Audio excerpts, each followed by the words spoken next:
જય શ્રી હરિ. આપ સૌનું સ્વાગત છે આપની આ ચેનલ ધર્મદર્પિતમાં. આજે પુરુષોત્તમ માસ 2026 આપણે બીજા દિવસનો અધ્યાય બીજો અને વાર્તા. તો ચાલો સાંભળીએ આજની વાર્તા અને અધ્યાય. બોલો શ્રી પુરુષોત્તમ ભગવાનની જય. જય શ્રી હરિ.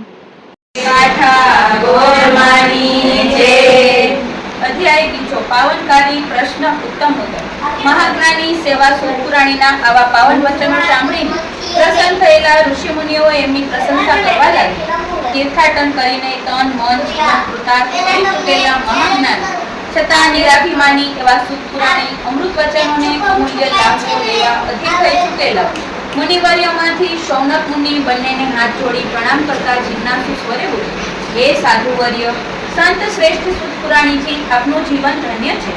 ભવાટવીમાં અટવાતા જીવ માત્રનું સંસારિક ઝેર પળ માત્રમાં ઉતરી જાય તેવું કોઈ પરમ દિવ્ય ઔષધ આપની વાણીમાં છે. બાળ તપસ્વી મહાજ્ઞાની તપેશ્વર સુખદેવજી મહારાજના શ્રીમુખમાં તો સાક્ષાત સરસ્વતીજીનો વાસ થાય છે. એમના શ્રીમુખમાંથી સરેલો એક શબ્દ મનુષ્યના જીવન પરિવર્તન માટે પર્યાપ્ત છે. તમે તેવા ઋષિ શ્રેષ્ઠના વચનામૃતોનું શ્રવણ પાન કરી સીધા જ પાવન ભૂમિમાં પધાર્યા છો, તો કૃપા કરી તે ઉત્તમ બોધનો સાર તત્વનું તમને શ્રવણ કરો, જેથી અમને પણ જ્ઞાન ગંગામાં સ્નાન કર્યાની અનુભૂતિ થાય. સૂર્યના સુવાળા સ્પર્શથી ખીલેલા તાજા કમળ જેવું સ્મિત કરતા શુદ્ધ પુરાણી બોલ્યા, હે ઋષિવર્યો, પૂર્વકાળે કરેલા કર્મોના પરિપાક રૂપે સુત જાતિમાં જન્મેલા મારા જેવા અતિ સામાન્ય માણસ પ્રત્યે આપનો આવ્યો પૂજ્ય ભાવને હું મારું મહાસદભાગ્ય માનું છું. હું અતિ મંદમતી છું.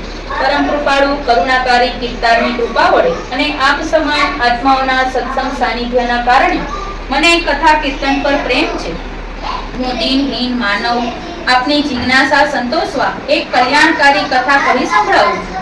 પૂર્વકાળે પુણ્યબળના પ્રભાવને પ્રાપ્ત થયેલા સૃષ્ટિના સૃષ્ટા એવા બ્રહ્માજીના માનસ પુત્ર દેવર્ષિ નારદજી એકવાર ભૌતિક ભંજન ભાગીરથીના કિનારે આવેલા બદ્રી નારાયણ આશ્રમે પહોંચ્યા.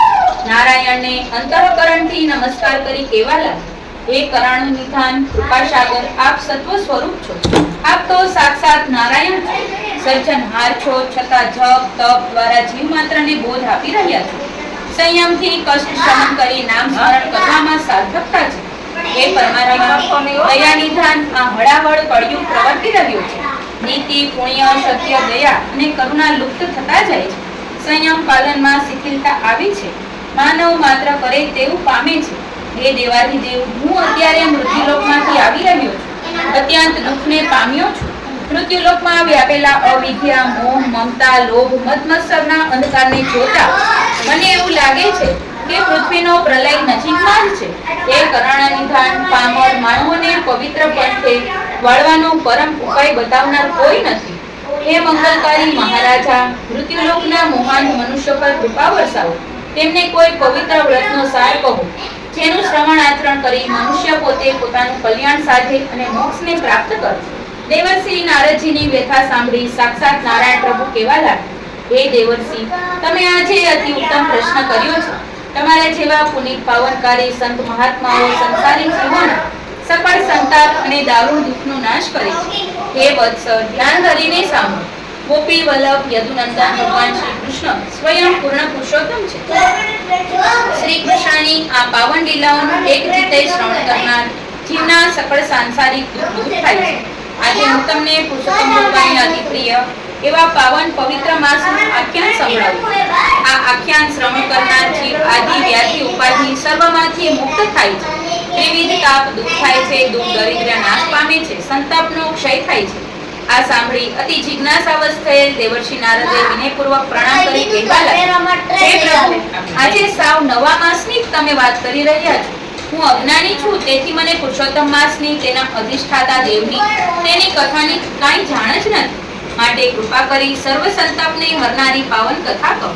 નૈમિષારણ્યમાં બિરાજમાન સુત પુરાણી સોનકાદી ઋષિઓને કહેવા લાગ્યા, હે ઋષિવર્યો, નારદજીનો જિજ્ઞાસા ભર્યો પ્રશ્ન સાંભળી દેવાધિદેવ નારાયણ પ્રભુ બોલ્યો, હે દેવર્ષિ, પુરુષોત્તમ પ્રભુએ સ્વયં તેને પોતાનું નામ આપી આ માસને અતિ પાવનકારી બનાવ્યો. આ પવિત્ર માસમાં જપ તપ વ્રત દાન અનંત ફળ આપે. ત્યારે દેવર્ષિ નારદ બોલ્યા, હે નાથ, પૂજ અજ્ઞાનીએ પાવન પુરુષોત્તમ માસનું નામ આજે પહેલી વાર સાંભળ્યું. આ માસમાં વ્રત, તપ, નિયમ, ઉપવાસ, દાન આદિ કઈ રીતે કરવું તેની મને કૃપા કરી વિગતવાર વાત કહો. હે પ્રભુ, આજે હળાહળ કળીકાળના પ્રભાવ તળે જગત ભયંકર દુઃખથી પીડાઈ રહ્યું છે. તત્કાળ ફળ આપે તેવા ઉપાયની જરૂર છે. સાંસારિક વ્યથાઓમાં ઘેરાયેલા જીવોને શાંતિ સાંત્વના મળે તેવી પાવન કથા કહો. હે કરુણા નિધાન, મારા કાન કથાનું શ્રવણ કરવા અતિ અધીર છે. નેમિષ્યા રણ્યમાં શાંત ચિત્તે શ્રવણ કરતા મુનિવર્યો સામે જો સુત પુરાણે બોલ્યા, હે ઋષિવરો, દેવર્ષિ નારદની જગતકારી પ્રાર્થના સાંભળી નારાયણ પ્રભુએ મૃત્યુલોકના જીવો પર કૃપા કરી અને પાવન પુરુષોત્તમ માસની પવિત્ર મહાત્મ્યની કથા પોતાના શ્રી મુખેથી કહી સંભળાવી. બીજો અધ્યાય સંપૂર્ણ. બોલો શ્રી પુરુષોત્તમ ભગવાનની જય. અદેખી ભાભીની વાર્તા. ભક્તિપુર ગામમાં એક ગરીબ બ્રાહ્મણી રહે. બ્રાહ્મણીનું પિયર ગામમાં જતું. ભાઈ ઘણો ધનવાન, ભાભી ઘણી અધિક. બ્રાહ્મણીને 7 દીકરા. પેટનો ખાડો માંડ પુરાય. ક્યારેક તો ભૂખ્યા સૂવું પડે તોય બ્રાહ્મણી ઘણી ખાંડ્યા. ગામ આખામાં ભાઈના વખાણ કરતી ફરે. એવામાં પાવન પુરુષોત્તમ માસ આવ્યું. બ્રાહ્મણીએ વ્રત લીધું. એની અદેખી ભાભીએ પણ વ્રત લીધું. તેને સંપત્તિ અપાર પણ સંતતિ ન હતી. ભાભી તો 16 શણગાર સજી પૂજન કરવા જાય તેમ કરતા વ્રત પૂર્ણ થયું. ઉજવણાનો દિવસ આવ્યો. ભાભીએ ગામના તમામ બ્રાહ્મણોને નોતરા દીધા. છેલ્લે નણંદના ઘેર આવી મોં બગાડી કહેવા લાગી, આવું પડે એટલે આવી છું, બધા આવી જજો, જમી લેજો, પછી હું બોલાવું તો જ આવજો. કાળમાંથી ઉઠ્યો એમ ભૂખાડવાની જેમ દોડી ના આવતા. નણંદને ભાભીના વેણ વસમાં તો લાગ્યા, પણ છાનક ખૂણે આંસુ સારી બેસી રહી. છોકરા તો રાજીના રેડ થઈ ગયા. વાહ ભાઈ વાહ, મામાને ઘેર જવાનું, મીઠાઈ મેવા ખવાનું, મજા પડી ભાઈ મજા પડી. બીજા દિવસે બધાય બ્રાહ્મણો જમી પરવર્યા. ભાભી બોલાવા ન આવી. છોકરા ધમ પછાડા કરે. બ્રાહ્મણે સમજાવી શાંત પાડે એમ કરતા સાંજ પડી. દી આઠમી ગઈ. ખાઉં ખાઉં કરતા છોકરા સૂઈ ગયા. પણ જમવાનું કેવા ભાભી ન આવી તે ન આવી. દીધા નોતરે ભાણેજરે ભૂખ્યા રહ્યા. રાતે બ્રાહ્મણીએ વિચાર કર્યો, સવારે છોકરા ઉઠી ખાવા માંગશે તો શું આપીશ? બિચારા બાળકોને મામીના સ્વભાવની શું ખબર? અત્યારે માંડ માંડ જંપીને સૂઈ ગયા. સવારે વહેલા ઉઠી પાછા ખાવાનું માંગશે. ત્યાં તો રોશની ઝળહળે છે. મંગલ ગીત ગવાય છે. ઘરના ખૂણે એઠા પતરાડાનો ઢગલો પડ્યો છે. બ્રાહ્મણીએ 8-10 પતરાડા સાડલામાં છુપાવી ઘેર આવી વધુ ભરતી લાડવાવાળી પતરાડા ઘરના ખૂણે ફેંક્યા. સૂઈ ગઈ. તેણે વિચાર્યું, છોકરા સવારે ઉઠશે એટલે લાડુ આપીશ, ખુશ થઈ જશે. રોજની ટેવ પ્રમાણે બ્રહ્મ મુહૂર્તમાં ઉઠી દીવો કર્યો. ત્યાં એની નજર ખૂણામાં ગઈ. ખૂણામાં કંઈક ચળકતું જોયું. જઈને જોયું તો પતરાડા સોનાના થઈ ગયા હતા. બ્રાહ્મણીના વિસ્મયનો પાર નથી.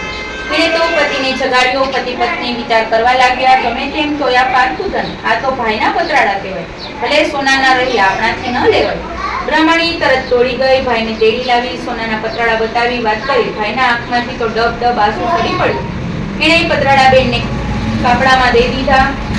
પુરુષોત્તમ પ્રભુની દયાથી બ્રાહ્મણી પડવારમાં ધનવાન થઈ ગઈ. તેણે આખા ગામને જમવા તેડાવ્યું. ભાભીને નોતરું દીધું. ભાઈ ભાભી જમવા આવી. ભાણેજડા પીરસવા લાગ્યા. મામીના ભાણમાં 1.25 શેર સોનાનો લાડવો મૂક્યો. મામી ભડકી, કેમ સોનાનો લાડવો? ભાણેજડા બોલ્યા, અમે ગરીબ હતા ત્યારે તમે અમને ધિક્કારતા ને ન બોલાવતા. આજ તમે ધનવાન છો તો દોડતા આવ્યા. એમ કાંઈ છે? સોનાની કૃપા છે. તમને સોનું બહુ વાલું છે ને એટલે તમને જમણવારમાં સોનાનો લાડવો પીરસ્યો. જમો તમ તમારે, નિરાતે જમો. મામીની આંખમાંથી પશ્ચાતાપના આંસુ વહેવા લાગ્યા. તે ઉઠી નણંદ પાસે આવી. સાચા દિલથી માફી માંગી. નણંદ દયાળુ હતી. ભાભીને માફ કરી. બ્રાહ્મણીની પ્રાર્થનાથી ભાભીનો ખોળો ભરાયો. સૌ સારાવાના થઈ. શ્રદ્ધા થકી જે વ્રત કરે, નર હોય કે નાર, ફળ તેને લાગશે નિશ્ચય માનજો એ સાર. હે પુરુષોત્તમ રાય, તમે જેવા ભોળી બ્રહ્માણીને ફળ્યા તેવા સૌને ફળ. પૂર્ણ પુરુષોત્તમ ભગવાનની જય. કાઠા ગોરવાની જય.